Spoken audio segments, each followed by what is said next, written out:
Okay, somebody asked me before what this is all about, and I said I usually come up about noon and do some nonsense, and then at 12:15-ish or so we introduce the speaker and he straightens it all out. So it's about time to do that.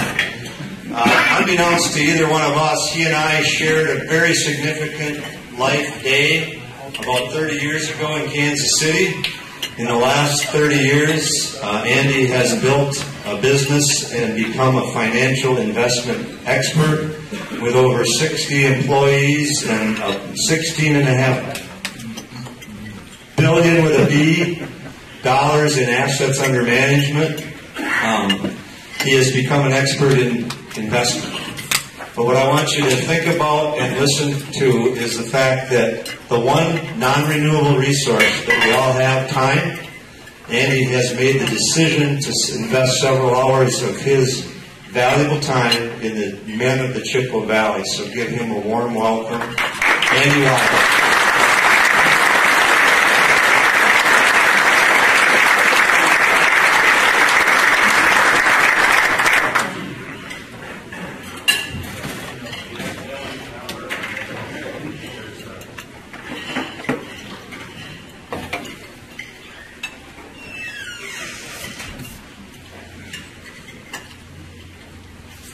Hello, am I on? All right. Wow. I thought there'd be just a small handful of people. I wasn't nervous until about 20 minutes ago.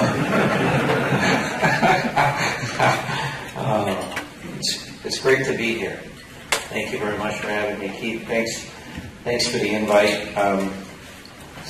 We do have a limited amount of time, but what a great place to spend it.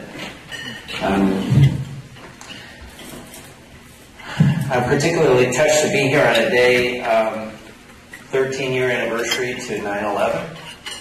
Do y'all remember where you were on 9/11? I'll never forget it. I was telling my associate Brian Sandberg, who came over with me, I said, where were you? He was in 8th grade, so that's a wonderful thing. I was at lunch with a prospective client in Minneapolis. Came back to our office. Our office at the time was in the 5th Street Towers in downtown Minneapolis. Got in the elevator, and a woman got in the elevator after her, and she goes, "Can you believe what happened?" And I hadn't heard anything. I said, "No, what happened?" She said, "Well, a plane crashed into one of the World Trade Centers." So I went up to my office, walked into the office.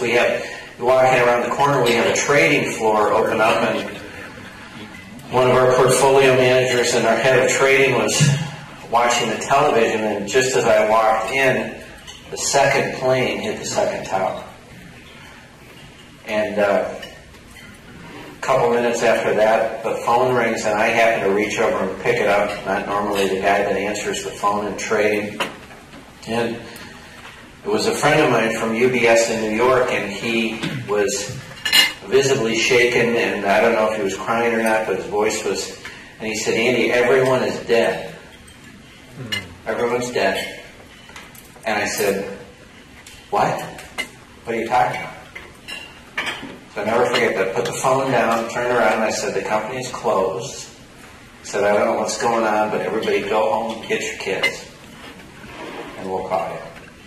Never forget that day. I don't think we ever should. But here we are, 14 years later, and guess what? Stronger than ever. And isn't that a good thing? Keith was nice in his introduction.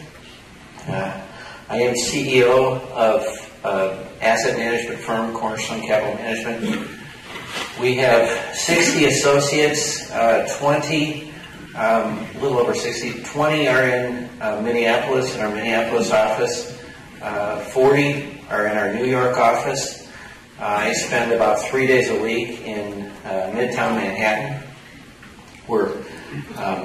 I was watching Fox News last night after the President's address, and Katie Kelly, if you happen to see Fox News and you see the backdrop and you see Rockefeller Center there and NBC, that's the exact view I have out of my office window. In fact, last week, Keith and I were on the phone, and that was my view out my office window. So I love New York, and I think the reason I love it is because I get to leave it every week.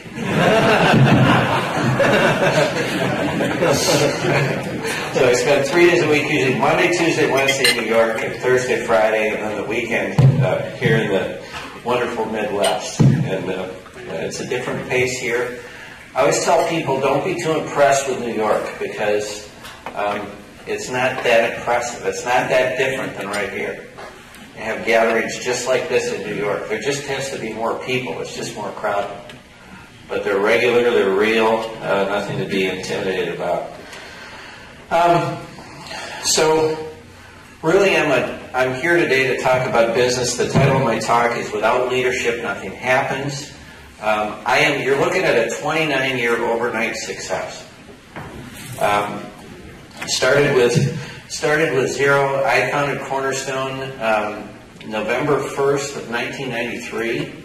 $0 other than my own, which wasn't very much. I've never been able to make my own minimum. And now today we manage $16.5 billion, with a bunch of people that are a lot smarter than me. I was walking in Midtown Manhattan just about a month ago and happened to run into another guy from Minneapolis who I hadn't seen for a long time. It's always amazing when you can be out walking with 6 million of your dearest friends and you run into somebody, you stand coming to a corner, and here's a guy you haven't seen for like 10 years, but you only see him in Minneapolis. And he said, what are you doing here? And I said, well, what are you doing here? He said, well, I'm meeting with an analyst. And I said, well, what's the firm? He said, well, it's Cornerstone. I said, who are you meeting with? He said, he named out one of my senior analysts. And I said, he said, yeah, he's one of the senior guys at Cornerstone. And he goes, well, what are you doing in New York, Andy? I said, well, you know what? It's a funny thing. I work at Cornerstone as well. He goes, you work at Cornerstone? He said, well, maybe you don't have much contact with this guy. He's very senior,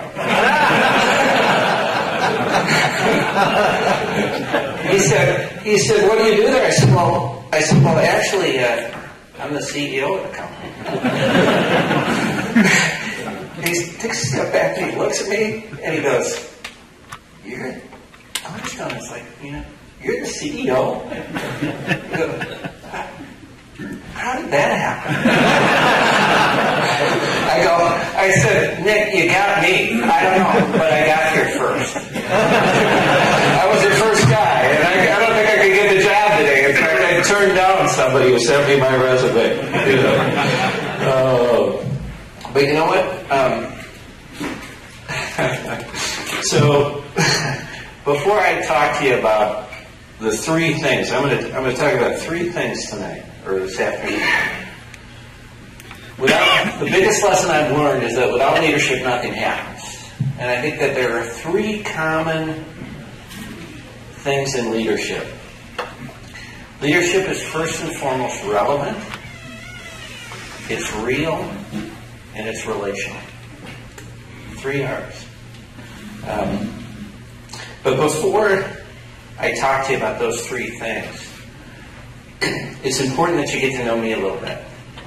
And you know where I'm coming from. I'm the youngest of 4 kids. We just celebrated my mom's 90th birthday. She still calls me her baby, although I just had my 53rd birthday. The voicemail from my oldest sister, who's going to be 67, I still can't believe that. She called me her baby too. So, youngest of 4, 2 sisters older, a brother who's older, and my story really had a lot to do with my sporting ability or lack of sporting ability as I was growing up. I went to a high school in Minneapolis West, and my brother, who was a few years ahead of me, was a 12 letterman. at Minneapolis Park. When you think about that, he lettered in 3 varsity sports 4 years in a row. In the 100-year history of the school, there were 3 12 lettermen in the school. My brother was the last one, and my dad was the first one. And so there were 2 things. I came from a very modest background, but there were 2 things that were respected when I was growing up. Number 1 was wealth, because we didn't have any. I didn't know we didn't have any until I was maybe 18, 19. I didn't know. You know, that's the great thing about being a kid. You don't know what you don't have. But the second one was athletic ability. And I'll never forget, somebody was telling me the other day what kind of influence coaches and teachers will have on kids. And I have a good friend whose wife is a teacher, and she's helping out other people. We were talking about this anyway. Well, the spring of my sophomore year in high school, both the varsity hockey and varsity football coach came up to me and told me how disappointed they were that I wasn't the athlete my brother was. This is not something you want to tell a 15, 16-year-old young guy. It's kind of deflating. It's not good for your self-image. I think you couldn't do that today. There's too much. Everybody gets a trophy today. So, but what happened to me as a result of this was I started to get mad. And then in addition to that, my brother's athletic ability won him he went off to Harvard to play hockey. And he was very successful, and I'm very proud of him. Wonderful guy, dear friend of mine. Now, the older we get, the closer we get. But the problem is Harvard didn't have athletic scholarships, so we had a small college fund for our family, and Harvard took all of that. So in the spring of my junior year in high school, my dad sat at the kitchen table with me, tears in his eyes, and I never understood. And he said, "We won't be able to help you with college. You're going to be on your own. You see, it's taken all of this to send your brother to Harvard." That was favoritism. I see how things are starting to pile on. So I went off to the University of Wisconsin at Madison, and I did that because tuition was the same as Minnesota, and I could get away from home and pay the same freight. And my desire, I'm embarrassed to tell you today, my biggest desire was to be the wealthiest man in the world. I thought, if I can't be a great athlete, maybe I can own an athletic team. Okay? And I tell you that I'm embarrassed when I think about that. That was an honest desire of my life. I had 3 motivating factors in my life. Money, power, and sex. And I always say my fraternity brothers at the University of Wisconsin had the same 3 priorities, but they were different order. I won't tell you the order. This is a group of guys, all right? But I was first and foremost a capitalist, and I knew that if I had all the money and power that I wanted, I could get all of number 3. I was not, not the brightest bulb on the tree, but I could figure that one out. So I began to pursue all of these different pursuits, and seeking wine, women, and song, for lack of a better term. And met a guy, 30 years old, who'd made $1 million in an Amway business. Sat down with him and left him after an hour, and I said to myself, if this idiot could make $1 million, I could make 10. And so I went off and pursued that for several years. Used people and loved things, and especially used women along the way. And one day, in early 1982, a woman came up to me and she said, "Andy, I'm pregnant, and it's your child. I'm going to have an abortion." And that was not something I was planning for, and so I said, Okay, fine. I gave her $250. One of her friends took her down to the clinic, and she aborted our child. And I thought my problems were over. Until the next morning, as I was shaving, I looked face to face with a murderer. And my whole world came crashing down on me. And I felt this emptiness in me, and I thought my whole life is a waste. And what am I going to do? I had this empty feeling, and I thought, well, I'll just work harder. I'll get more stuff. I'll have a bigger bank account, and that will take care of it. Funny thing, that didn't take care of it. And then September 12th, 1982, so tomorrow will be the anniversary, was a Sunday. We were at a national convention in Kansas City. Didn't know that, didn't remember that until a guy by the name of Matt Evans was preaching that day. The Amway Corporation was very good, very family friendly, always provided a non-denominational worship service because their gatherings were over the weekend, and they never wanted to intrude upon those who wanted to pursue their faith. In fact, they wanted to encourage that. And I was not a man of faith at all. Didn't have any respect for anybody who trusted anything other than themselves. I was an aggressive non-believer. Don't know that I was an atheist, but I was clearly an agnostic at the time. And I was staying with 3 other guys at the Hyatt Regency in Kansas City, and we were going to drive back to Minneapolis together. And they said, you know, Andy, we're going to the worship service. And I said, fine, you can swing by and pick me up afterwards. And they said, but we're not coming back to pick you up, so you've got to come with us. I said, okay, fine, I'll stay in the car. Well, let me tell you, God has a sense of humor. It was 104 degrees that day. I would have died in the car. So I agreed to go in begrudgingly. It's the Kansas City Coliseum, about the size of, if you've been to the Target Center in the Twin Cities, or maybe the Kohl Center in Madison. Had my newspaper, went up to the top row of the Coliseum, and I'm going to work through the newspaper while they're engaging in their foolishness down here. And then we'll go. Only thing is, this guy came up and he started talking about an empty life. And he talked about wanting more in life. And if you could start your life over again, what would you do? And he said, he identified the emptiness. He said, the emptiness you have in your life is called sin. I'd heard that term before, but never applied it to myself. He said, sin is really a separation between you and God. And the only way to start your life again is to bridge that gap. I love the bookmark that Keith has, because that was the exact example that he used. He said the only way you can bridge that gap is through Jesus Christ, His one and only Son, who came, died on the cross for our sins so that we could have life and a fresh start all over again. And he said, if there's anybody in this Coliseum who would like to have a fresh start to their life, he said, I invite you to come down here.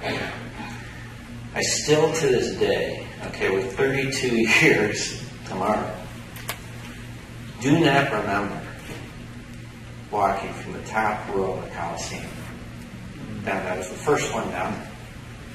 I must have run. I was standing there just crying like a baby. Just crying like a baby. And the 4 guys that brought me, they were clueless. They didn't know, they wanted to bring me because they knew I needed this in my life, but they didn't know what to do with me. They obviously hadn't planned on me having this experience, because they were more uncomfortable than I was afterwards. We get in the car and leave and come back to Minneapolis, and I can't explain to you the feeling that I had. It was a Damascus Road experience. I felt like a new man. These guys hardly talked to me for 9 hours. I didn't know what to say. God's put a number of wonderful people in my life who discipled me along the way. Keith mentioned that Jeff Seaman was here last year. Absolutely wonderful man, dear man to me. He has poured himself off and on into my life, and guys like that. Anyway, life began again for me on September 12, 1982, 32 years ago tomorrow. And that's when I really began to learn what leadership was all about. And that's when I go back to say, when did I realize that without leadership nothing happens? You know, maybe it was those guys, those 4 guys who led me and gave me an ultimatum. If you're coming with us, you're coming to the church service. You know. Anyway, there's 3 common characteristics to leadership we talk about over the next, we're here till what, 3 o'clock? Just kidding. Got about 50 more minutes and then we'll be done. I said leadership is relevant, it's real, and it's relational. Let's talk about leadership being relevant. If you are a leader, and what I've learned, and I'm one of my great mentors taught me so long ago. He said, Andy, you cannot teach anything you haven't experienced yourself. First of all, you have no credibility. People will see through you. And so all of these lessons on leadership, I've learned all of these. And most of them I've learned, I think about my dad. He used to have this saying to me. He would say, we're going to learn this, or he always said, we're going to learn this, but what it meant was I was going to learn this. It was, we're going to learn this. He said, and you're going to either learn it the easy way or the hard way, but you're going to learn it. And most of my lessons I've had to learn the hard way. So I talk about this. Leadership is relevant. It deals squarely with the matter at hand. It's honest. About 20 years ago, when I was first in the investment management business, it was maybe 25 years ago. It's probably getting so long I shouldn't say how long ago. I should say a little while. I'm riding with one of the senior guys at the company that I worked at before I founded Cornerstone. And they were particularly upset at me because I didn't have the same line of thinking that they did. What happened to me in Kansas City changed over time, has changed all of my life in the way that I think about things. And so my priorities were different. I always say I married my wife because I want to be with her. We had kids because I want to be with them. And that was not the way. In the investment management business, the general tendency is that you, my boss when he hired me, he said, we work half days here, Andy. Whichever 12-hour period you want. and he meant it. And we're 24/7. And everything comes after this.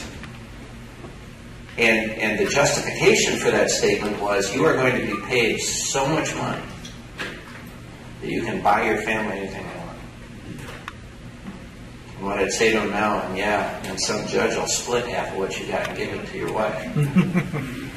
And so we're riding in the car. We're driving, I don't know, St. Cloud or something like that. And we're sitting in his brand new, at the time, S-Class Mercedes. And he looks at me and he says, Andy, he said, do you want to be an A-team player or a B-team player?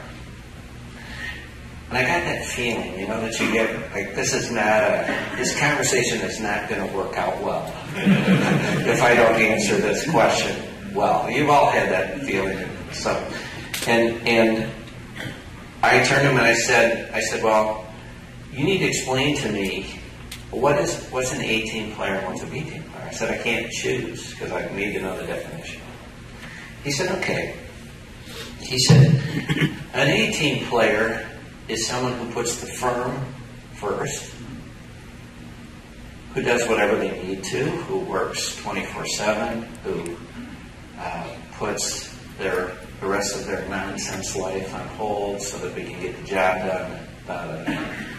He said a B-team player is someone like you, who puts his family first, who wastes their time on a Bible study, who, leaves to have dinner with their family, and it's just mine. And those little hairs on the back of your neck, mine were standing straight up. And I looked at him and I said, I guess if those are my choices, I said, I'm going to be a B-team player. Because I said, I will never put this company before my family. And I will never quit a Bible study because you don't like it. And I said, so you're just going to have to accept that fact. Maybe I'm a B-team player.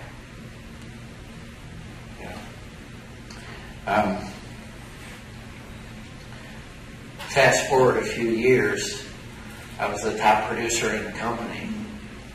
And he called me in to his office and he said, it's going to sound bad, but it wasn't. It was kind of joking. I said, how do you feel about my Bible study now?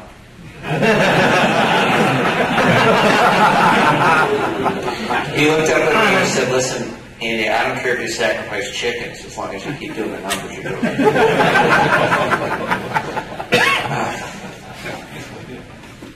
Without leadership, nothing happens. Leadership is relevant. And then next, leadership is real. It faces the truth and it speaks the last 10%. What I always say, it's very easy for us in leadership situations when we're leading people, when we're dealing with people, when we're in business. That first 90% is easy. When you go talk to someone, it's the last 10% that's tough. And that's what separates, I think I can say this, are there any women here? That's what separates the pros, I was going to say men from the boys, but no.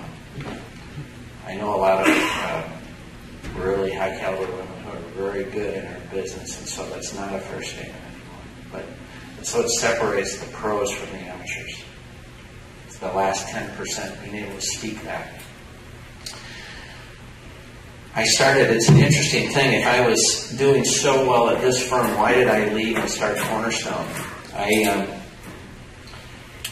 The starting of Cornerstone is an interesting situation. I grew up over 8 years at this firm that I was at, and I became very successful at what I did.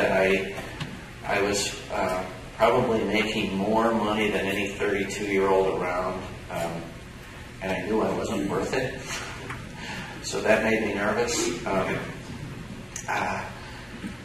Also, because I was, they called me the religious one, I did well with people and I could fire people and they didn't sue us. And so, because I care about people, and I honestly believe when you're letting someone go, if it's the right thing, they're never going to be successful where they are, so you just need to free them up so they can be successful somewhere else. I believe if it's the right thing. Okay, so I became known behind the scenes as the hatchet man at the firm. And I was asked to let a guy go who looked just like me. Not just like me. Fortunately for him, he didn't look like me, but he was 32 years old. He had a pregnant wife and 2 children. And the senior management of the firm didn't like him. He had some irritating things in his personality, but he was very successful at what he did. And he had done everything we'd asked him to do, plus more. And I was asked to make something up and fire him. And I was afraid not to do it because I made so much money, because I had a wife who was pregnant and 2 children. And I didn't know where I could ever go to make the kind of money I made or do what I did. didn't know if I could ever do it. And so I was going to do it. Till that morning, it's funny, it was a morning in May and I'm shaving. Jeff Seaman always says to me, Andy, you've had a lot of revelations when you're shaving in front of the mirror. You might want to rethink that. So I'm shaving in front of the mirror, and all of a sudden, I looked at myself and I said, Andy, Jesus Christ did not die on the cross for you to do what you're going to do today. This is not the right time. You're trying to walk both sides of the street, buddy. And so I knew. I leave, I drive to downtown Minneapolis, I pull into the parking ramp next to the car, and as I'm getting out of the car, here comes another car, and the guy that gets out is an old friend of mine who I haven't seen for 10 years, who knew me as an early believer. There's no reason for him to be downtown at all, let alone on Tuesday morning at 7 o'clock. And he sees me and he walks over to me and he goes, Andy, how are you? And I said, I'm fine. And he steps in front of me and he puts a hand on either shoulder and he says, I said, how are you? And I just fell apart. I said, Tim, I'm horrible.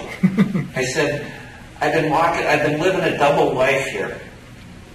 You know? I've been living a double life. I'm the biggest hypocrite I know, and now I'm being asked to go fire this guy, and I don't know what to do. And I'm scared to death. He doesn't deserve to be fired. This is wrong.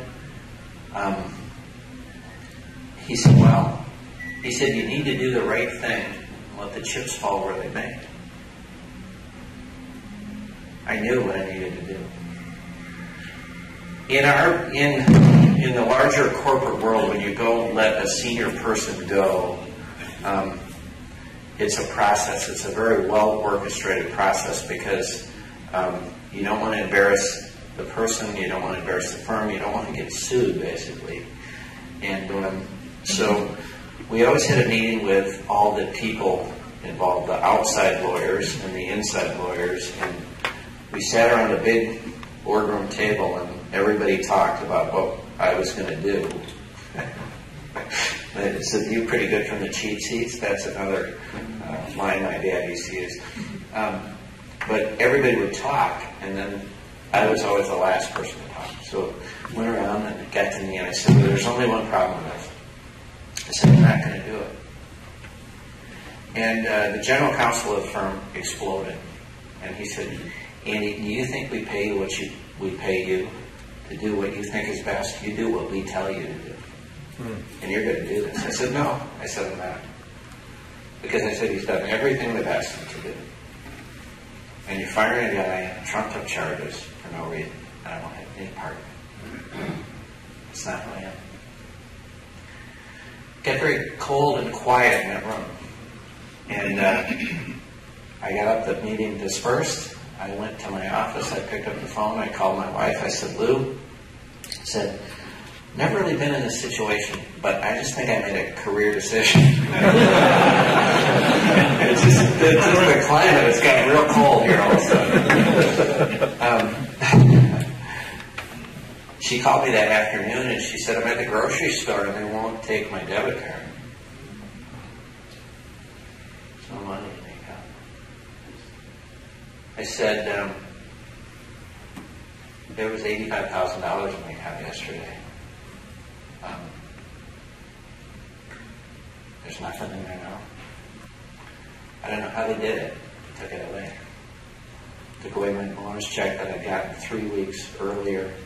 Sucked that out of my savings account, sucked everything out. I was relieved of all of my management responsibilities. I was made a commission salesman selling 401k product in the Aleutian Islands, basically. But I had an employment agreement that lasted until October 31st of 93. And I was going to be a man of my word, so I stayed there until that day. And started Cornerstone on November 1st. And the reason we named it Cornerstone is because the stone that the builders have rejected has become the cornerstone. And those who trust in him will not be put to shame. Amen. And I may never have, and then the day after, you'll appreciate this, the CFO of the firm came by my office and he stuck his head in. And I said, what would you like? He said, I just want to see the dumb, and I will not repeat what he said, who blew $3 million because he didn't want to fire somebody that nobody likes anyway. Because you're the biggest idiot I've ever seen in my life. He walked away. Anyway, do the right things, let the chips fall where they may. And 21 years later, maybe you're standing here, CEO of a $16.5 billion money manager. We're bigger now than the firm that I left. Last of all, leadership is relational. It's about those you lead, not about you. It's not about you. You've got to care for people more than you care for yourself. You've got to want the people around you to succeed. And you've got to care and want to know what will make them successful.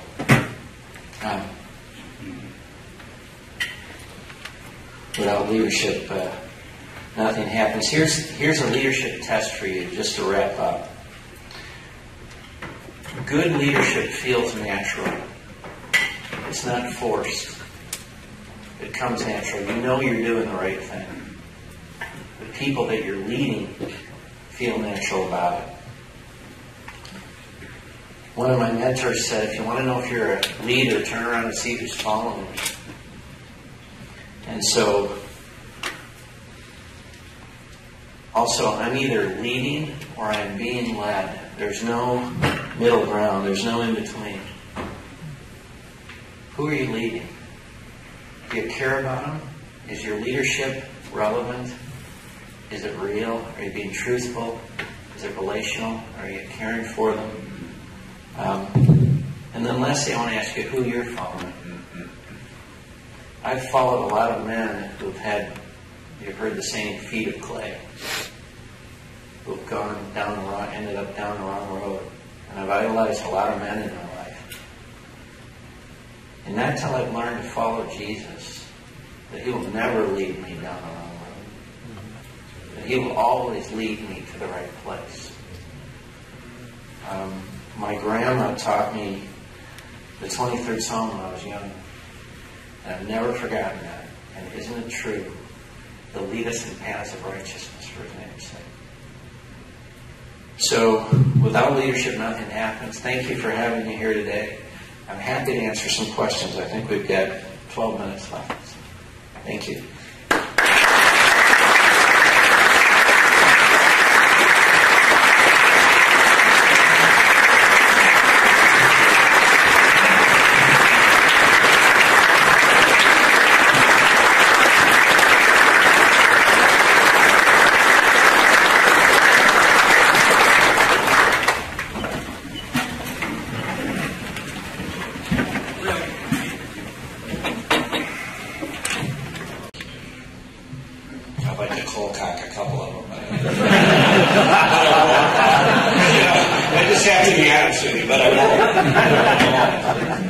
Because I would dishonor the Lord. So, thanks. Any easier questions? Right here. What happened to the guy you didn't fire? He got fired a couple days later. Him I didn't see for like 15 years. And one day I'm standing at a soccer game watching one of my kids, and we're playing. I didn't realize he was the coach of the other team. And he saw me, he walks over to me, and he said, never had a chance to thank you for standing up for me. No thanks.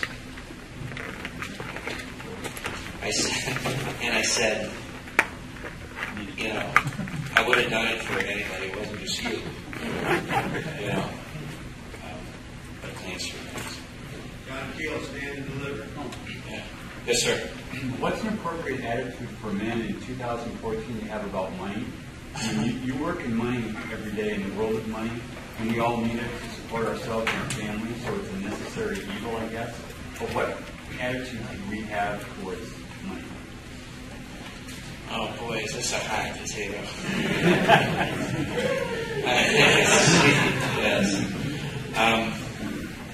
One of my most embarrassing moments was, Oh, he asked me what's an appropriate attitude for men to have about money. I'll tell you what, and this is just one man's opinion. And my attitude is, I'm going to make as much as I can. I'm going to give as much as I can. And I'm going to try to, as Solomon said in Ecclesiastes, he says, the man who fears God will avoid all extremes. So I'm going to try to avoid extremes in my life. Now, extremes are relative.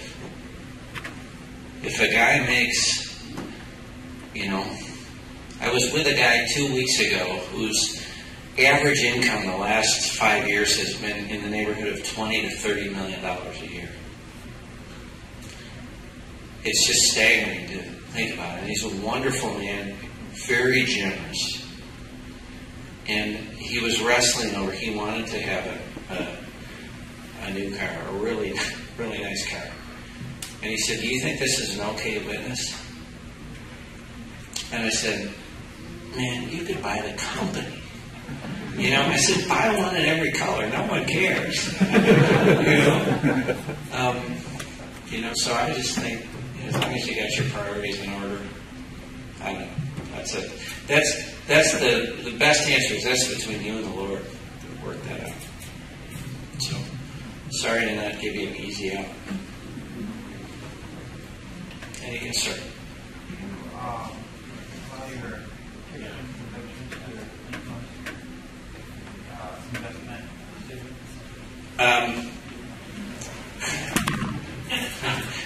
Do I allow my Christian convictions to influence our investment decisions?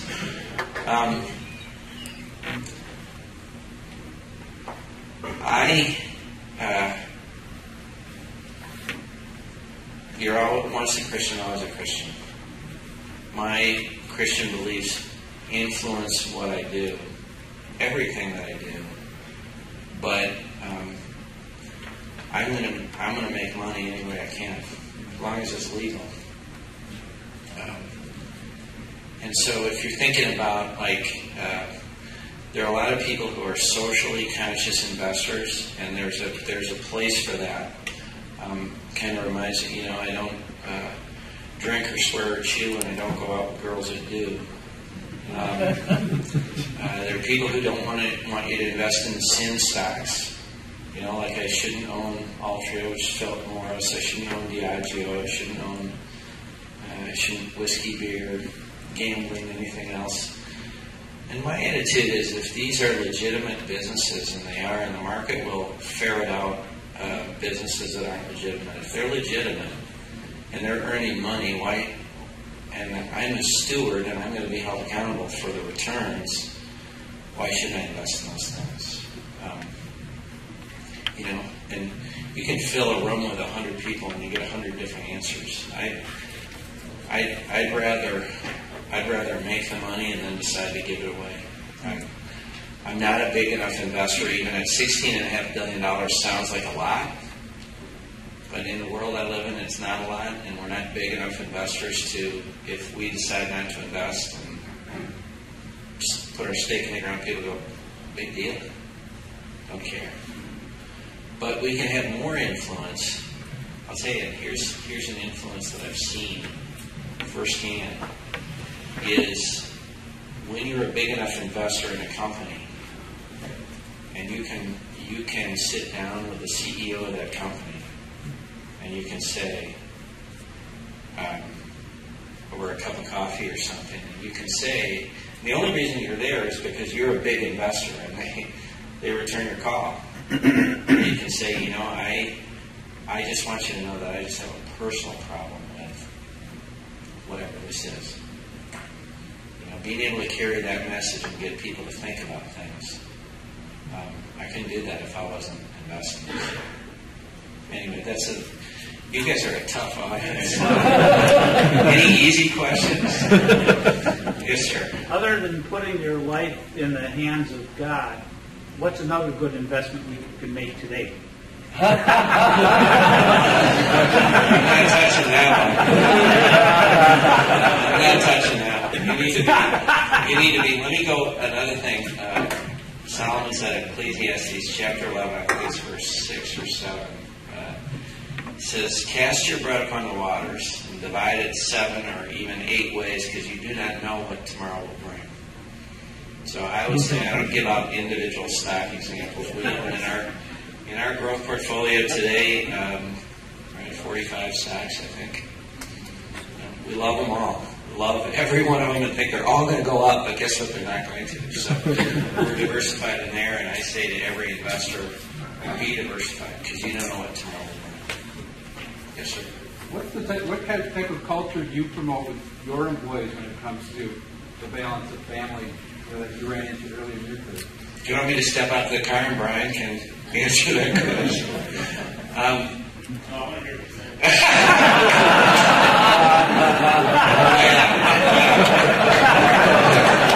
Start laughing, partner.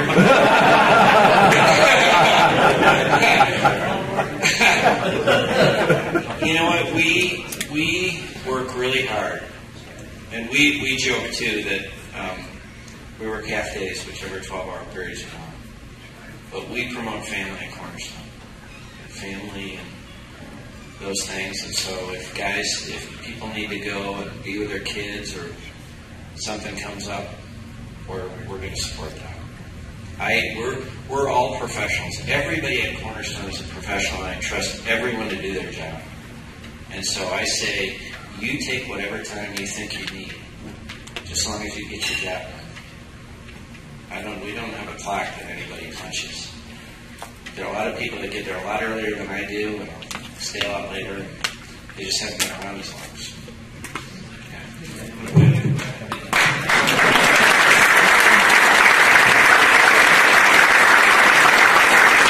We need to wrap this up, but I'm sure that Andy will be available for maybe some one-on-one questions on the way out the door.